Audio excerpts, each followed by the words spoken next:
kidnapper at gagong magnanakaw gaya ni Madriaga kahapon na ginawang star witness ng House of Representatives.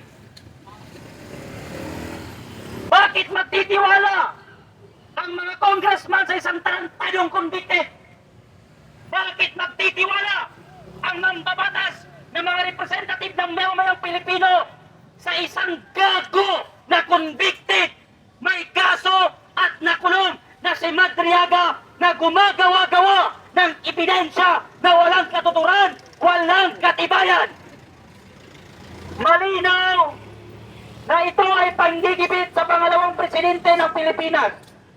Malinaw na ipinagkakait nila sa mamamayang Pilipino na mamili ng kanilang leader sa ating bansa sapagkat nakikita nila na si Sara ang pinakamalakas na mababangga nila sa 2028 at alam nila na pag si Sara ay hindi nila nagawang i-impeach at naabutan sila ng 2028 at maging presidente si Sara, alam nila na lahat sila ay sa kulungan ang kanilang bagsak. Kaya naman ngayon ay todo effort ang mga tarantado buang na ito na mga congressman para ma-impeach si Sara. Si Madriaga convicted sa iba't ibang kaso kaya siya ay nakulong. Ang mga marino, sundalo na lumabas at tumistigo sa mga maletang pera, bakit hindi magawang ipatawag ng House of Representatives at investigan kung mga binabit bang kanilang nilabas ay may katotohanan? Bakit hindi maipatawag ng mga buang na congressman? Tapos mas paniniwalaan itong si Madriaga porket pinati siya ni Sara ng happy birthday. Malapit na siya kay BP Sara. So lahat pala tayong binati ni BP Sara ng happy birthday, pwede tayong tumistigo? Gago itong si Madriaga. Hindi kami titigil sapagkat ayaw ng taong bayan, Supreme Court, na ma-impeach si Sara. Ayaw ng Pilipino na i-impeach si Sara dahil kung ang dahilan kung bakit ini-impeach si Sara ay dahil sa confidential funds na nagkakahalaga ng 125. Bakit si Sara lamang ang kailangang i-impeach? Bakit si Sara lamang ang kailangan litisin? Hindi ba't mas malaki ang confidential funds ng ating Pangulo? Hindi ba? Si BP Sara lang ba ang gumagamit ng confidential funds?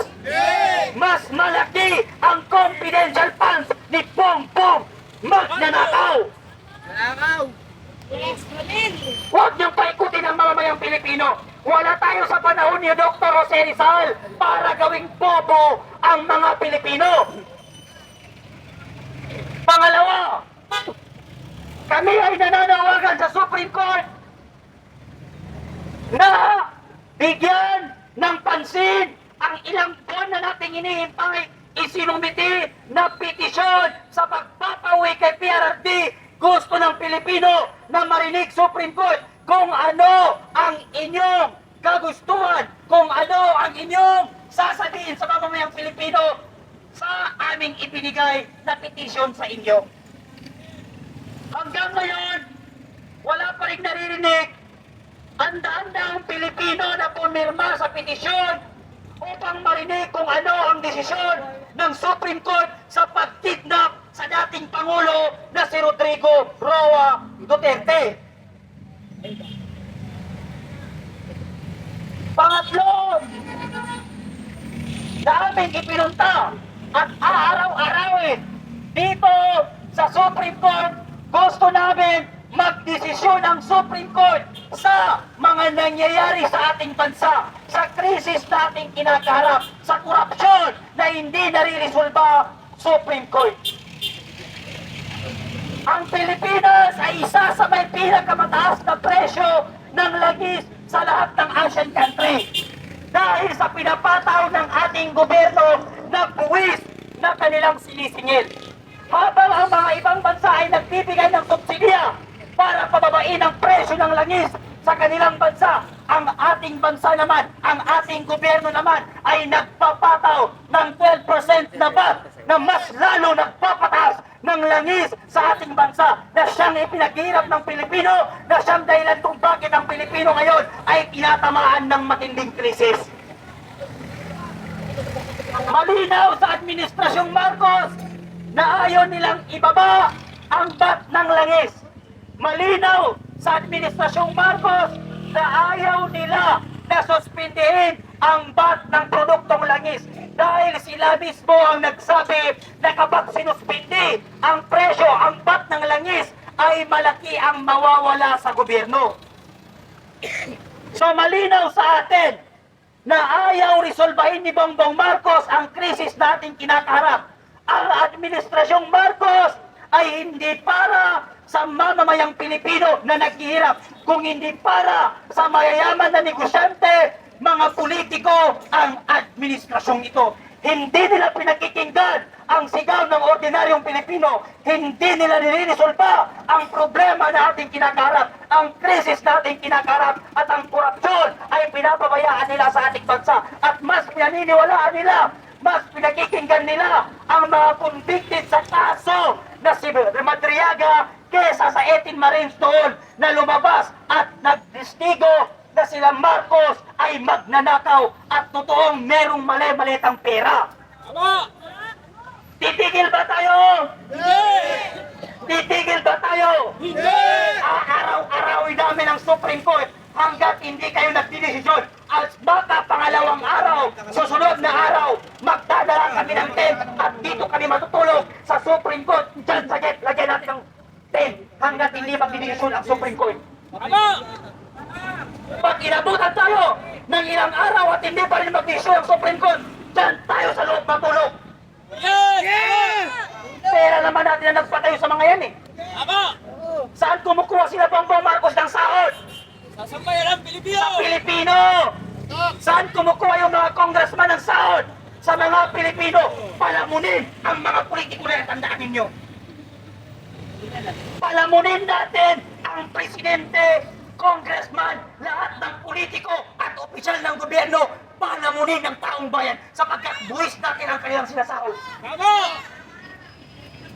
Hindi na ito ang panahon para tayo ay matakot sa gobyerno.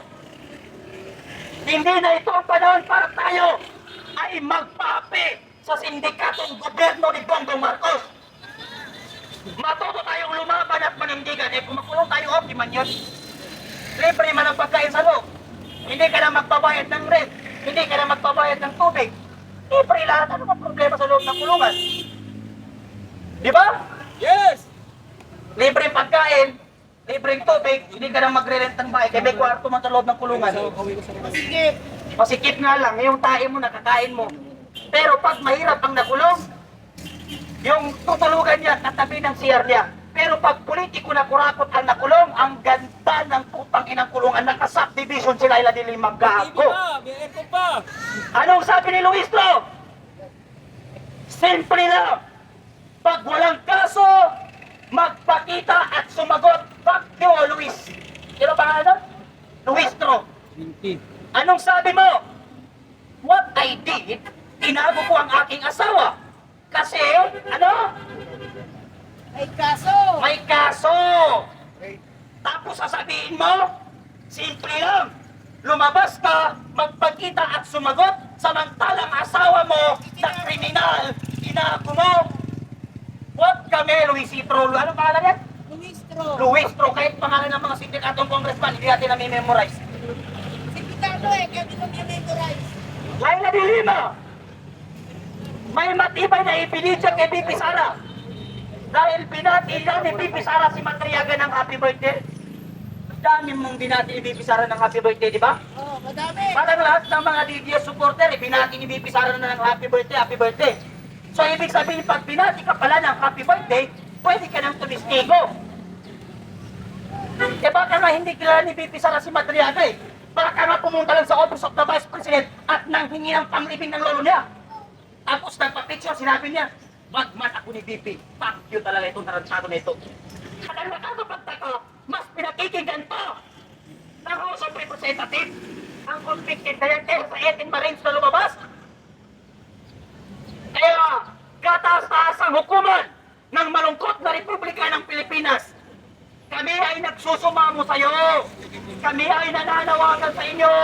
na magdesisyon kayo na ipasura ang impeachment at tumugon sa petisyon sa pagpapawi, pagkidnap ng PRRD at resolbahin ng Administrasyong Marcos ang krisis at ipakulong ang mga politiko na sangkot sa nakawan. Dahil aaraw-arawin namin kayo, kakalampakin namin kayo, pang-apat na araw na po namin ito, Supreme Court, kataas-taasang Republika, kataas-taasang hukuman ng malungkot na Republika ng Pilipinas.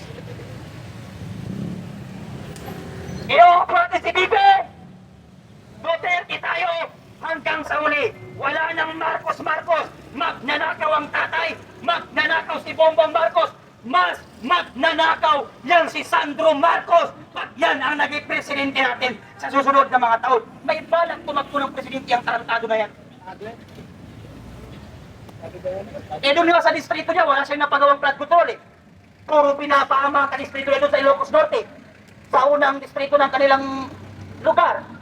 Yung mga tulay, hindi tinapos. Di ba? Wala tayong aasahan sa Administrasyong Marcos na ito. Malinaw na wala silang kakayahan para ipakulong ang lahat ng kurakot. Malinaw na hindi nila kayang resolbahin ang lahat ng krisis na ating kinakaharap. Ang ating paghihirap ay hindi nila pinapakinggan.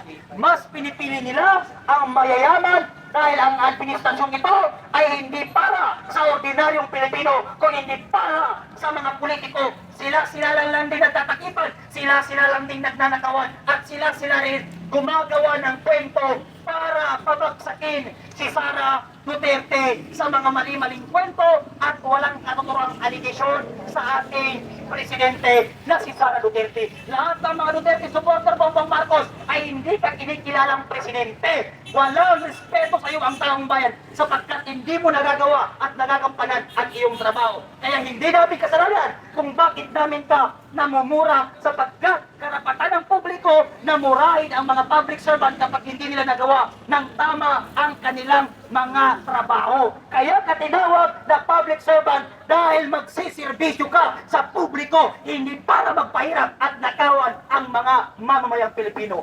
Maraming salamat at magandang hapon, kataas-taas ang hukuman ng Republika ng Malungkot na Pilipinas.